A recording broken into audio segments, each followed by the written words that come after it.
Hello 10th standard, welcome back to the crystal concept. और ये होने वाला है 10th SSC Maharashtra board student के लिए फर्स्ट यूनिट टेस्ट के लिए क्वेश्चंस पेपर। इस क्वेश्चन पेपर का हर एक क्वेश्चन हम बहुत बारीकी से सॉल्व करेंगे सो दैट आपके जो यूनिट टेस्ट के चैप्टर्स है उनकी रिवीजन हो जाए और आपके आने वाले एग्जाम्स में आपकी बहुत अच्छे से मदद मिले, आपको इंसाइट मिले कि कौन से टाइप के क्वेश्चंस पे आपको ज़्यादा फोकस करना है। ऐसे बहुत सारे वीडियोस अपने चैनल पे ऑलरेडी अपलोडेड है, आप चेकआउट कर सकते हो।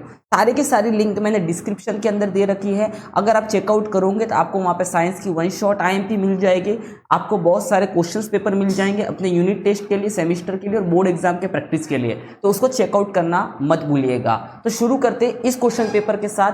कोशिश करना है कि आपके पास नोटबुक होना चाहिए, एक टेक्स्ट बुक होना चाहिए। तो जब मैं सॉल्व करवा रहा हूँ तो आपको ट्राई करना है कि आपका आंसर मेरे से पहले आए और आप कमेंट करके अपने आंसर्स को बताते रहो। ओके, शुरुआत करते हैं। यहाँ पे हम क्वेश्चन नंबर 1, थोड़ा सा यहाँ से मिसलीडिंग क्वेश्चन है, ये 10th का पार्ट नहीं था, तो क्वेश्चन नंबर 2 से हम यहाँ पे शुरू करेंगे। क्वेश्चन नंबर 2 यहाँ पे क्या दे रखा है, कंप्लीट द फॉलोइंग एक्टिविटी। ये एक्टिविटी को आपको कंप्लीट करना है। Okay, complete the following activity. यहाँ पे आपको इक्वेशन दे रखा है 2x² - 7x + 6। ओके, ये क्वाड्रेटिक इक्वेशन आपको दिया है यहाँ पे और चेक करना है आपको कि x - 2 इसका सॉल्यूशन है कि नहीं। क्या चेक करना है, x - 2 इसका सॉल्यूशन है कि नहीं। सॉल्यूशन चेक करने का बड़ा सिंपल सा फंडा है। जहां जहां इस इक्वेशन में x लिखा है, जहां जहां क्या लिखा हुआ x, वहां पे हम किसकी वैल्यू पुट करेंगे, -2 की। और वैल्यू पुट करने के बाद इतने पार्ट को हम सॉल्व करेंगे, सिर्फ इतने से पार्ट को। और सॉल्व करने के बाद अगर आंसर 0 आया तो हम कहेंगे सॉल्यूशन है, और सॉल्व करने के बाद आंसर 0 नहीं आया हम कहेंगे सॉल्यूशन नहीं है। That's it. तो आपको क्वाड्रेटिक इक्वेशन लिख लेना है जैसे यहाँ पे एक्टिविटी में लिखा हुआ है। अब यहाँ पे x की वैल्यू आपको पुट करनी है, दैट इज -2, उसका स्क्वायर करना है। तो यहाँ पे आएगा -2 का स्क्वायर, यहाँ पे स्क्वायर लिखना मत भूलिएगा, ठीक है। फिर -7, फिर यहाँ पे x का वैल्यू, यहाँ पे ऑलरेडी लिखा हुआ है x का वैल्यू, एंड यहाँ पे 6 लिखना। तो यहाँ पे देखो हम इसमें 6 लिख देंगे, दैट्स इट। अब आपको पता है 2 वैसे का वैसा, -2 का स्क्वायर 4 इन्होंने पहले से लिख के रखा है अपने लिए, माइनस और ये माइनस मिलके बन जाएगा प्लस, 7 2 हो जाएगा आपका यहाँ पे 14 और +6, ठीक है। अब यहाँ पे पहले मल्टीप्लाई करो, 2 4 8, यहाँ पे 8 लिखा हुआ है, फिर 14 + 6 और इन सबको ऐड करोगे यू विल गेट 28। क्या जो 28 है वो 0 के बराबर है क्या, नहीं है। इसका मतलब x = -2 is not a solution of given equation. Okay, second यहाँ पे आपको डिटर्मिनेंट सॉल्व करना है। यहाँ पे देखो 3 5 तो यहाँ पे 5 आ जाएगा, यहाँ पे 2 4 तो यहाँ पे क्या आ जाएगा, 2 आ जाएगा। अब आपको अब मल्टीप्लिकेशन करना है, ये 15 हो जाएगा और इनका मल्टीप्लिकेशन करके 8 हो जाएगा, आंसर आ जाएगा 7। That's it. इतना सिंपल क्वेश्चन है आपको। अब देखो बी, क्वेश्चन नंबर 2 का B, write the following equation, जो ये equation in the form of. अब यहाँ पे देखो आपको क्वाड्रेटिक इक्वेशन दिया है और इस क्वाड्रेटिक इक्वेशन को आपको इस फॉर्म में लिखना है। इस फॉर्म में लिखना मतलब x² सबसे पहले आना चाहिए, फिर x वाला टर्म आना चाहिए, फिर कांस्टेंट वाला टर्म आना चाहिए, और फिर आपको ABC का वैल्यू बताना है। इसको इसके साथ कंपेयर करके, इसको इसके साथ कंपेयर करके किसका वैल्यू बताना है, ABC का आपको वैल्यू बताना है। तो सबसे पहला काम करना है कि यहाँ पे जो ब्रैकेट दिया इसको ओपन करना है, ये वाला फॉर्मूला अप्लाई करके, दैट इज a - b का होल स्क्वायर, वो होता है a² - 2ab + b²। तो यहाँ पे हम इस क्वेश्चन को आगे कंटिन्यू करते हैं। यहाँ पे तो x - 1 का होल स्क्वायर हो जाएगा x² - 2, a का वैल्यू कितना है x और b का वैल्यू कितना है 1, प्लस 1 का स्क्वायर तो 1 ही होता है, सामने 2x + 3, तो यहाँ पे आ जाएगा 2x + हो गया। इतना सा काम हो गया, हमने ब्रैकेट को ओपन कर दिया। अब x² ये पूरा मल्टीप्लाई करेंगे कितना होगा, 2 × 1 2, तो ये हो जाएगा आपका 2x + 1 = 2x + 3। अब यहाँ पे देखो ये x² वैसे का वैसे, ये -2x है तो इसको -2x को यहाँ पे लिखेंगे, ये +2x है तो जब इक्वल टू के इधर आके -2x हो जाएगा, ये +3 है, यहाँ पे +1 है पहले, और यहाँ पे ये +3 इधर आके हो जाएगा -3 हो जाएगा। तो हमने सब कुछ राइट साइड से लेफ्ट साइड में लेके आ गए। अब सिंपली आपको क्या करना है, यहाँ पे ये तो x² तो वैसे का वैसे रहेगा, ये -2x एंड -2x ये बन जाएगा आपका -4x, -2 - 4 और +1 - 3 ये बन जाएगा आपका -2। अब हमारा जो इक्वेशन है ये वाला इक्वेशन स्टैंडर्ड फॉर्म में बन चुका है, कुछ इस तरीके से दिखने लगेगा, कुछ इस तरीके से आपको दिखने लगेगा। अब आपको इन दोनों इक्वेशन को कंपेयर करना और ABC का वैल्यू बताना है। यहाँ पे कुछ नहीं, मतलब क्या है 1, तो यहाँ पे A लिखा हुआ है, यहाँ पे 1 लिखा हुआ है, मतलब हमारे A का वैल्यू हो जाएगा 1। यहाँ पे b लिखा हुआ है और यहाँ पे -4 लिखा हुआ है, मतलब b का वैल्यू हो जाएगा -4, और यहाँ पे c लिखा हुआ है और यहाँ पे -2 लिखा हुआ है, मतलब c का वैल्यू हो जाएगा -2, और ये मिल चुका है हमें a b c का वैल्यू। ये क्वेश्चन सच में थोड़ा सा टफ वाला लेवल का क्वेश्चन था, बट ऐसे इजी क्वेश्चंस भी एग्जाम में आपके आते हैं बहुत सारे, ठीक है। नेक्स्ट क्वेश्चन की तरफ बढ़ते हैं हम। Solve the following simultaneous equation. Simultaneous equation solve करना मतलब यहाँ पे आपको ए बी का वैल्यू निकालना। आई नो दैट कि आप लोग ने, बहुत सारे बच्चों ने साइमल्टेनियस इक्वेशन का बहुत ज़्यादा ही प्रैक्टिस करके रखा होगा, करेक्ट है। देखो साइमल्टेनियस इक्वेशन को सॉल्व करने का सिंपल तरीका कि पहले आप एलिमिनेशन मेथड यूज करते हैं, मतलब किसी एक टर्म को हम एलिमिनेट करेंगे। यहाँ पे look at this, first equation में और सेकंड इक्वेशन में क्या फर्क है। फर्स्ट इक्वेशन में a के आगे 3 लगा हुआ, सेकंड इक्वेशन में a के आगे 3 नहीं है। अगर मैं सेकंड इक्वेशन में a के आगे 3 लेके आ जाऊंगा तो मैं यहाँ पे a को एलिमिनेट कर सकता हूँ। तो यहाँ पे एक काम करते हैं, इस वाले इक्वेशन को 1 बोल देते हैं, इस वाले इक्वेशन को 2 बोल देते हैं, और मैं बोलूंगा कि मैं सेकंड इक्वेशन को किससे मल्टीप्लाई करूंगा, 3 से। जब मैं सेकंड इक्वेशन को 3 से मल्टीप्लाई करूंगा तो उसका हर एक टर्म 3 से मल्टीप्लाई होगा, मतलब यहाँ पे 3 आ जाएगा, ये 3 से मल्टीप्लाई होकर 15, और ये भी 3 से मल्टीप्लाई होगा, तो ये हो जाएगा अपना 3a plus 15b is equals to 66। और ये सेकेंड इक्वेशन को अब हम नाम देते हैं थर्ड इक्वेशन। तो अब जो झगड़ा होने वाला है वो फर्स्ट इक्वेशन और थर्ड इक्वेशन के बीच में होगा। अब मुझे बताओ, यहाँ पे जो 3 के आगे वो कौन सा साइन है, प्लस, और यहाँ पे भी 3 के आगे प्लस साइन है। अगर मैं प्लस साइन वाले जैसे +3 और +3 को ऐसे लिखूँ तो ये तो ऐड हो जाएगा, 6 आंसर आ जाएगा। मुझे इसको गायब करना है तो मुझे +3 और +3 को यहाँ पे क्या करना पड़ेगा, सब्ट्रैक्ट करना पड़ेगा, तभी तो जाके 0 बनेगा। तो यहाँ पे सिंपली मुझे क्या करना है, इक्वेशन में क्या करना है, दोनों इक्वेशन में सब्ट्रैक्शन करना पड़ेगा टू एलिमिनेट a। तो हम क्या बोलेंगे यहाँ पे, सिंपली हम बोलेंगे सब्ट्रैक्ट इक्वेशन 2 फ्रॉम 3 में से सेकेंड वाले को, सॉरी 3 में से फर्स्ट वाले को सब्ट्रैक्ट करो, क्योंकि सेकंड वाला तो थर्ड वाला बन चुका है ना, तो 3 में से फर्स्ट वाले को आपको सब्ट्रैक्ट करना है। तो थर्ड वाला कौन सा है, 3a plus 15b is equals to 66, ये थर्ड वाला है, और फर्स्ट वाला 3a plus 5b equals to 26। और यहाँ पे हम सब्ट्रैक्शन के लिए थोड़ी सी लाइन नीचे जगह छोड़ेंगे। अब आपको पता जब सब्ट्रैक्शन करते हो तो नीचे वाले इक्वेशन का साइन बदलते, तो प्लस का माइनस और प्लस का माइनस। अब आप सब्ट्रैक्ट करने का काम करोगे तो ये 0 हो जाएगा, कट जाएगा, 15 में से 5 गया तो 10 बचा, बड़े वाले का साइन तो 15 बड़ा है तो 15 पे प्लस साइन था तो प्लस लगेगा, 66 और पे प्लस साइन है और 26 पे माइनस साइन है तो सब्ट्रैक्ट होगा। 6 में से 6 गया तो 0 आया, 6 में से 2 गया तो 4 आया, तो यहाँ से आपको b का वैल्यू मिल जाएगा 4। 0 से 0 यहाँ पे कट होके b का वैल्यू मिल गया 4। अब b का वैल्यू अगर आपको 4 मिला है तो a का वैल्यू निकालना बड़ा आसान है। यहाँ पे ले लेते सेकंड वाले इक्वेशन में, हम जहाँ पे b लिखा हुआ है वहाँ पे कितना लिख देंगे, वहाँ पे 4 लिख देंगे और इक्वल टू 22, और इसको सॉल्व करोगे यू विल गेट दिस 20 और ये आएगा आपका 22। तो a का वैल्यू यहाँ से आपको मिल जाएगा 22 माइनस 20 दैट इज 2। तो यहाँ पे आपको a का वैल्यू भी मिल चुका है 2, ठीक है। तो ये था साइमल्टेनियस इक्वेशन जो हमने बहुत आराम से इसको सॉल्व कर दिया, ओके। नेक्स्ट क्वेश्चन जो हमें दे रखा है फैक्टराइजेशन वाला, मुझे पता है बहुत सारे स्टूडेंट को ये क्वेश्चन आता है। पिछले वाला जो अलजेब्रा का वीडियो मैंने अपलोड किया था उस पर भी सेम क्वेश्चन था, मैं लिंक डिस्क्रिप्शन में आपको दे चुका हूँ। दोनों पेपर आपको प्रैक्टिस करना अनिवार्य है, ओके। तो दोनों पेपर अच्छे से प्रैक्टिस कर, ओके।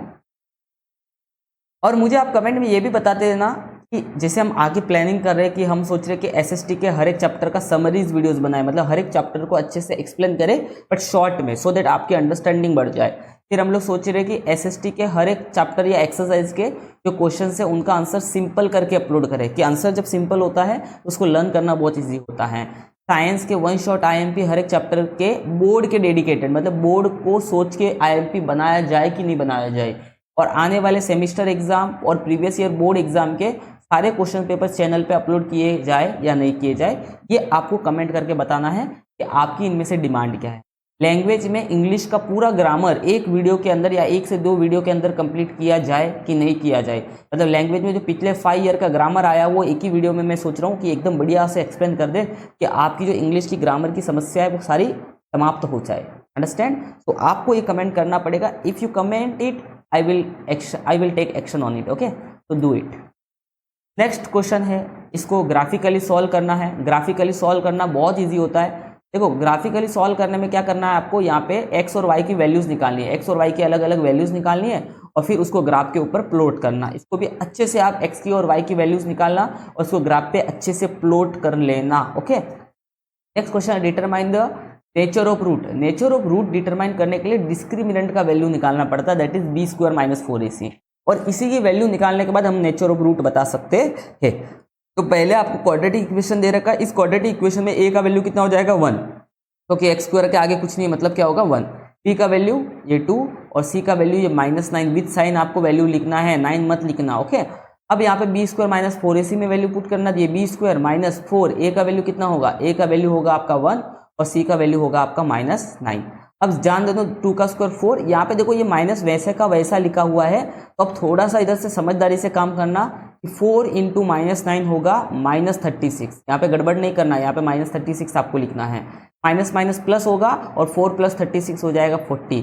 तो जो डिस्क्रिमिनेंट का वैल्यू आया वो ग्रेटर देन 0 आया, और जब डिस्क्रिमिनेंट का वैल्यू ग्रेटर देन 0 आता है तो नेचर ऑफ रूट होता है रियल एंड नॉट इक्वल। कैसा होता है nature of root, real and not equal, जिसको आप अनइक्वल भी बोल सकते हो, ये होता है हमारा नेचर ऑफ रूट। अंडरस्टैंड? तो ये सिंपल सा क्वेश्चन था, आपको इस तरीके से इसको आराम से करना, गाई करने की जरूरत नहीं है। अगले क्वेश्चन की तरफ बढ़ते हैं। हमारे पास अगला क्वेश्चन है क्रेमर्स रूल से आपको इस क्वेश्चन को सॉल्व करना है। कौन से रूल से? क्रेमर्स रूल से। आपको यहाँ पे दो इक्वेशन दे रखे, पहला है x + 2y = -1, पहला क्या है x + 2y = -1, और दूसरा है 2x - 3y = 12। यहाँ पे हमें तीन चीजें निकालनी रहती है, पहले तो हम d निकालते, फिर हम dx निकालते और फिर हम क्या निकालते हैं, dy निकालते। ठीक है, तो यहाँ पे हमें तीन बातें निकालनी, आराम से इसको सॉल्व करना, गाई गड़बड़ करने की जरूरत नहीं है। तो d निकालने के लिए पहले हम ये डिटरमिनेंट यहाँ पे बना देते हैं। ध्यान रखना d निकालते समय हम यहाँ पे x के कोएफिशिएंट यहाँ पे y के लिखते हैं, dx निकालते समय हम यहाँ पे कांस्टेंट लिखते हैं, x के जगह पे क्या लिखते हैं, कांस्टेंट के कोएफिशिएंट, और यहाँ पे y के कोएफिशिएंट लिखते हैं, और dy निकालते समय यहाँ पे x के कोएफिशिएंट लिखते हैं। यहाँ पे आपको x का कोएफिशिएंट लिखना था, x का कोएफिशिएंट क्या है, यहाँ पे 1 लगा हुआ है और यहाँ पे 2 लगा हुआ है, यहाँ पे 1 और यहाँ पे 2 आएगा, जहाँ जहाँ x के कोएफिशिएंट है वो सब लिख दो, यहाँ पे 1 आ जाएगा, यहाँ पे 2 आ जाएगा। अब y के कोएफिशिएंट यहाँ पे 2 है, यहाँ पे -3 है, यहाँ पे 2 -3, और यहाँ पे y के 2 -3, और कांस्टेंट -1 और 12, तो यहाँ पे -1 12 -1, ये हमने लिख दिया। अब सिंपल सा आपको डिटरमिनेंट सॉल्व करना आप सभी को आता होगा। 1 × -3 होगा, बीच में यहाँ पे माइनस आने का, 2 × 2 = 4 हो जाएगा, और ये आ चुका आपका -3। -1 × -3 आपका 3 आ जाएगा, और यहाँ पे 12, यहाँ पे क्या है कोएफिशिएंट 2 और 12 है, तो यहाँ पे 24 आ जाएगा, इसको माइनस करेंगे तो ये आ जाएगा आपका -21। ओके, उसके बाद 1 × 12 हो जाएगा आपका 12, और यहाँ पे हमारे पास है कितना था, यहाँ पे -1 × 2, ये -1 × 2 हो जाएगा आपका, यहाँ पे पहले माइनस आएगा, -1 × 2 -2 हो जाएगा, तो ये आपको यहाँ पे मिल चुका होगा +14। ओके, इसको सॉल्व करोगे तो अब यहाँ पे dy dx और d आपको सब कुछ मिल चुका है। अब सिंपली आपको यहाँ पे क्या करना है, x निकालना। तो x कैसे निकालते हैं, dx/d करके। What is the value of dx? dx का वैल्यू -21, और d का वैल्यू कितना है, d का वैल्यू है -7, तो ये आएगा आपका 21 / 7 3, और माइनस माइनस प्लस, तो x का वैल्यू आ जाएगा आपका 3। y का वैल्यू देखो dy/d, dy का वैल्यू कितना है 14, और d का वैल्यू कितना है 7, तो यहाँ पे आप सॉल्व करोगे तो आपको y का वैल्यू मिल चुका होगा यहाँ पे 2। तो ये हो चुका है हमारा क्रेमर्स रूल से साइमल्टेनियस इक्वेशन सॉल्व करने का तरीका। तो साइमल्टेनियस इक्वेशन पे क्रेमर्स रूल पे एक क्वेश्चन आता है, हर एक एग्जाम में आपको मिलेगा, मतलब मिलेगा। ओके, अब हमारे पास जो नेक्स्ट क्वेश्चन है वो है कंप्लीटिंग स्क्वायर मेथड का। यहाँ पे देखो, कंप्लीटिंग स्क्वायर मेथड से आपको इस क्वेश्चन को सॉल्व करना है। कंप्लीटिंग स्क्वायर मेथड में मैं आपको एक बात बताऊंगा, उसको थोड़ा सा फॉलो करना। स्क्वायर वाला टर्म और पावर जिसका 1 है वो वाला टर्म लेफ्ट साइड में रखो, और कांस्टेंट वाले को राइट साइड में रखो। कितना लिखने के बाद आप पहले इक्वेशन को एज इट इज साइड में कॉपी कर लेते हैं अपन यहाँ पे, दैट इज m² - 5m = -3।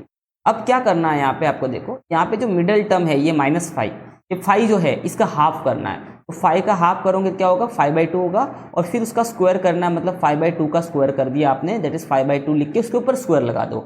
अब आपको जो ये मिला यहाँ पे, ये जो आपको मिला ना, इसको इस्तेमाल करना है कंप्लीटिंग स्क्वायर बनाने के लिए। तो आपको क्या करना है, ये m² - 5m वैसे के वैसे लिखना, और इक्वल्स टू करके -3 लिखना। मैंने जानबूझ के यहाँ पे जगह छोड़ी हुई है। अब जहाँ पे अपन ने जगह छोड़ी है वहाँ पे प्लस करके 5/2 का स्क्वायर ऐड करना है, और सेम राइट साइड में भी प्लस करके 5/2 का स्क्वायर क्या करना है, ऐड करना, ये काम करना है। इससे कोई फर्क नहीं पड़ेगा इक्वेशन को, क्योंकि वापस से अगर चाहो तो ये दोनों क्या हो जाएगा यहाँ पे, ये वाला टर्म और ये वाला टर्म आपस में कट होके पहले वाला इक्वेशन जैसे बचेगा, तो इक्वेशन में ज़्यादा कोई फर्क नहीं आएगा। अब कंप्लीटिंग स्क्वायर करते समय यहाँ पे जो m लिखा हुआ उसको एक बार लिखना है, ये 5/2 लिखा उसको लिखना है, और यहाँ पे जो साइन है माइनस है तो यहाँ पे माइनस डाल के इस पूरे को एक स्क्वायर के अंदर डाल देना है। ये हो चुका है आपका कंप्लीटिंग स्क्वायर। अगर आप इसको फॉर्मूले से ओपन करते हो a माइनस बी का स्क्वायर से, आपको वापस यही मिलने वाला है, तो यहाँ पे कुछ चेंज नहीं किया हमने कुछ। ओके, अब यहाँ पे हम आगे बढ़ेंगे तो ये -3 और 5/2 का स्क्वायर हो जाएगा 25, 5 का स्क्वायर हो जाएगा और 2 का स्क्वायर हो जाएगा 4। इतना काम करने के बाद अब आपको ये एज इट इज लिखना है 5/2 का होल स्क्वायर, और यहाँ पे थोड़ा सा सॉल्व करना है। यहाँ पे कुछ नहीं मतलब 1 है, -3 × 4 -12 25 और पीछे आ जाएगा 1 यहाँ पे। अंडरस्टैंड? अब ये हो जाएगा m - 5/2 का होल स्क्वायर, और ये हो जाएगा आपका 13/1। अंडरस्टैंड? क्योंकि 25 में से 12 जाएगा 13 आ जाएगा, और नीचे कितना लगा हुआ, ओके नीचे कितना आएगा 4 आएगा, सॉरी यहाँ पे देखो 4 1 जा 4 आएगा, नीचे 4 आएगा। ओके, इतना हमारा काम हो चुका है यहाँ पे।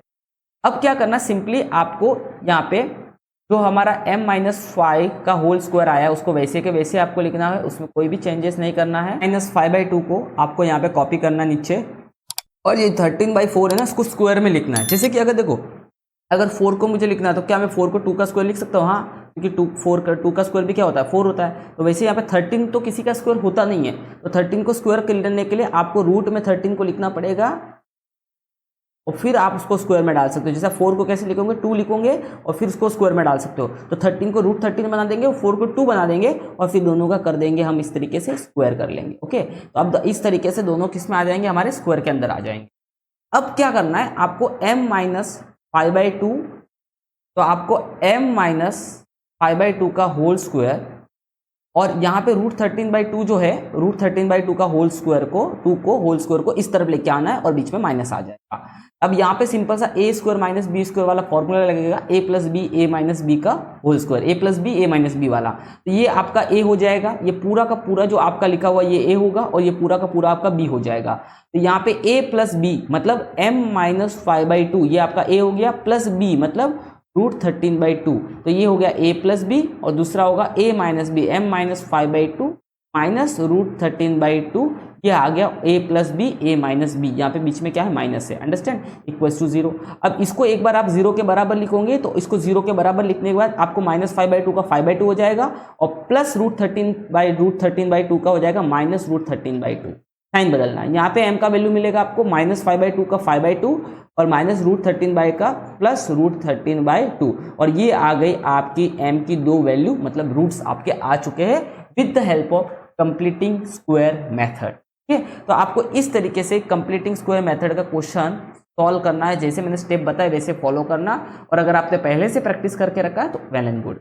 अब बढ़ते हैं हम नेक्स्ट क्वेश्चन की तरफ। Look at this, sum of the roots of quadratic equations is double of their product, मतलब जो रूट्स का सम है वो उसके प्रोडक्ट का डबल है। अब देखो, किसी भी क्वाड्रेटिक इक्वेशन का जो रूट का सम होता है उसको हम अल्फा प्लस बीटा करके लिखते हैं, वो डबल ऑफ देयर प्रोडक्ट मतलब 2 गुना है उसके रूट के प्रोडक्ट के, मतलब अल्फा इंटू बीटा के 2 टाइम्स है। यहाँ तक ये इक्वेशन हमें दे रखा है, और बोला के का वैल्यू बताओ। बड़ा सिंपल है, देखो आप सभी को पता होगा कि अल्फा प्लस बीटा होता है -b/a, और आप सभी को पता है अल्फा इंटू बीटा होता है c/a, और यहाँ से हमें ABC का वैल्यू पता करना है। यहाँ पे हमें a का वैल्यू मिलेगा 1, क्योंकि यहाँ पे 1 लगा हुआ है। b का वैल्यू मिलेगा आपको यहाँ से -4a, और c का वैल्यू मिलेगा आपको k + 3। देखो यहाँ पे हमें c मतलब ये पूरा लास्ट वाला c रहेगा, ये आपका b रहेगा -4k, और ये 1 रहेगा। अब b का वैल्यू जैसे यहाँ पे मैं थोड़ा सा नीचे लिख रहा हूँ इसको, यहाँ पे देखो b का वैल्यू कितना मिला -4k, a का वैल्यू कितना मिला 1 मिला, वैसे c का वैल्यू कितना मिला k + 3, और a का वैल्यू कितना मिला 1 मिला। इस तरीके से आपको लिखना है, माइनस माइनस प्लस, तो ये 4k हो गया, और जब ये 2 को मल्टीप्लाई करोगे आप पूरे को, तो ये 2k + 6 हो जाएगा। अब 4k + 2k इधर आके -2k हो जाएगा, इधर 6 बचेगा, तो ये आ गया आपका 2k = 6, तो यहाँ से आपको k का वैल्यू मिल जाएगा 3, और ये हो गया हमारा सॉल्व। इतना सिंपल सा सवाल था क्वाड्रेटिक इक्वेशन का, इसको भी आपको एक बार अच्छे से प्रैक्टिस कर लेना है। ओके, अब बढ़ते हैं हम नेक्स्ट सवाल के तरफ, जो हमारा एक इंपॉर्टेंट क्वेश्चन है मेरे हिसाब से, क्वेश्चन नंबर 5 का सेकंड वाला। मैं चाहूंगा फर्स्ट वाला आप खुद से सॉल्व करो, कमेंट में इसका आंसर बताना। 5 का सेकंड वाला देखो, क्योंकि यहाँ पे एनी वन हमें सॉल्व करना है, ठीक है ना। तो 5 का सेकंड वाला देखो, विवेक जो है वो ओल्डर है किसे, किशोर से। कितने साल से, 5 साल से ओल्डर है। तो अगर मैं यहाँ पे किशोर की एज को x मानता हूं तो विवेक की एज x+5 होगी, कि विवेक जो है किशोर से 5 साल से बड़ा है। Sum of reciprocal of their ages is 1/6, मतलब उनकी एज का रेसिप्रोकल किया, मतलब उल्टा किया, x का किया 1/x और x+5 का किया 1/x+5। तो उनका age reciprocal of their age कितना है, 1/6। ओके, तो हमने उनके एज का रेसिप्रोकल करके क्या कर दिया, सम कर दिया और बोला वो किसके बराबर है, 1/6 के बराबर लिख दिया। अब क्रॉस मल्टीप्लाई करना है यहाँ पे, 1 × x+5 तो ये x+5 हो जाएगा, 1 × x ये x हो जाएगा, और नीचे आएगा आपका x × x+5। ये आपने क्रॉस मल्टीप्लाई करने सीखा होगा, करेक्ट है। अब यहाँ पे x और x कितना हो जाएगा, ऊपर 2x और 5 अकेला बचेगा, और नीचे अंदर मल्टीप्लाई करेंगे तो x² + 5x हो जाएगा इक्वल्स टू 1/6।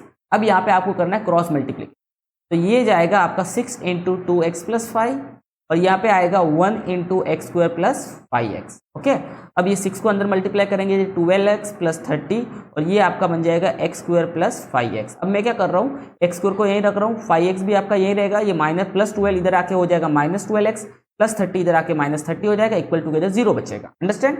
अब इसको थोड़ा सा और मॉडिफाई करेंगे, ये बनेगा x², 12 में से 5 गया तो 7, तो -7 होगा क्योंकि 12 पे माइनस साइन है, और -30 ये हो गया x² - 7x - 30 इक्वल्स टू 0।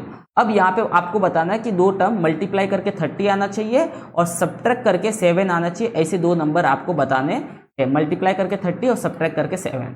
तो मल्टीप्लाई करके 30 आना चाहिए और सब्ट्रैक्ट करके आना चाहिए -7। तो ऐसे दो नंबर आपको मिल चुके हैं। देखो 10 3 अगर मैं करूंगा तो आता है 30, और अगर मैं 3 में से 10 को माइनस करता हूं तो आता है -7। तो मुझे वो दो नंबर मिल चुके हैं 3 - 10। तो ये -7 को हम रिप्लेस कर देंगे किससे, -7 को हम रिप्लेस करेंगे 3x - 10x - 30 equals to 0। Understand. अब देखो यहाँ पे x कॉमन निकलेगा, अंदर बचेगा x+3, यहाँ पे क्या कॉमन निकलेगा, माइनस कॉमन निकलेगा, और माइनस और 10 भी कॉमन निकलेगा क्योंकि 30 के टेबल में भी 10 आता है, तो 10 यहाँ पे 10 के टेबल में 30 आता है, तो 10 कॉमन निकलेगा, तो अंदर बचेगा x + 10 क्यों लिखा मैंने, क्योंकि माइनस कॉमन निकल चुका है यहाँ पे, ठीक है। तो यहाँ पे हमें x एक ब्रैकेट मिल चुका होगा हमारा, सॉरी, तो यहाँ पे जब 10 कॉमन निकालोगे यहाँ पे 10 नहीं बचेगा, यहाँ पे कितना बचेगा 3 बचेगा, क्योंकि 30 होता है 10 × 3। तो आपको एक ब्रैकेट मिल चुका है x+3 और दूसरा ब्रैकेट मिल चुका है आपको x - 10, ओके, इक्वल्स टू 0। तो यहाँ पे मुझे x का वैल्यू मिल जाएगा एक -3, क्योंकि +3 उधर जाके -3 होगा, और एक x का वैल्यू मिल जाएगा +10। तो हमें दो वैल्यू मिल चुके, लेकिन आपको पता किसी का एज निगेटिव होता नहीं है, तो ये आंसर तो मेरा नहीं होगा, मतलब x का वैल्यू 10 आया है। अब मुझे बताओ हमने x किसको माना था, हमने x माना था किशोर की एज को, तो किशोर का एज यहाँ पे जो होगा वो होगा हमारा 10, तो यहाँ पे जो विवेक का एज होगा वो होगा 10 + 5 दैट इज 15, और ये हो गया हमारा फाइनल आंसर। तो बोला था ना देयर प्रेजेंट एजेस, उनके प्रेजेंट एज का हमारा आंसर आ चुका है 15। तो यहाँ पे अब जो क्वेश्चन मैंने नहीं किए, जैसे कि आपके लिए ये क्वेश्चन मैंने छोड़ा डिनोमिनेटर वाला, तो इसको आप खुद से एक बार ट्राई करना। साइमल्टेनियस इक्वेशन का सवाल है, हमने साइमल्टेनियस इक्वेशन के 2-3 सवाल इस वीडियो में पहले ही कर चुके हैं। और एक ये वाला, इस टाइप के क्वेश्चन बड़े सिंपल है, नीचे वाले टर्म सेम होते हैं, तो इसको ए बोल देंगे, इसको हम बी बोल देंगे, तो यहाँ पे ए लगेगा, यहाँ पे बी लगेगा, यहाँ पे ए लगेगा, बी लगेगा, फिर आपको ए बी का वैल्यू निकालना साइमल्टेनियसली। जो हटके क्वेश्चन थे वो मैंने सारे आपको करवा दिए, ठीक है। अब इस क्वेश्चन पेपर को अच्छे से प्रैक्टिस करना, और जितने और भी क्वेश्चन पेपर अपलोडेड हैं उनको प्रैक्टिस करना। लिंक कमेंट सेक्शन में देख लेना, डिस्क्रिप्शन में देख लेना, और आपसे सारे दोस्तों के साथ स्कूल में शेयर कर लेना। क्रिस्टल कॉन्सेप्ट के इस चैनल को सब्सक्राइब करना, इस वाले वीडियो को ऑब्वियसली लाइक करना। आने वाले समय में हम बहुत कुछ 10th स्टैंडर्ड के लिए अपलोड करने वाले, सो दैट आपके बोर्ड्स एग्जाम तक हम आपका सहारा और साथी बने रहे। तो आप इस वीडियो को जरूर शेयर करना।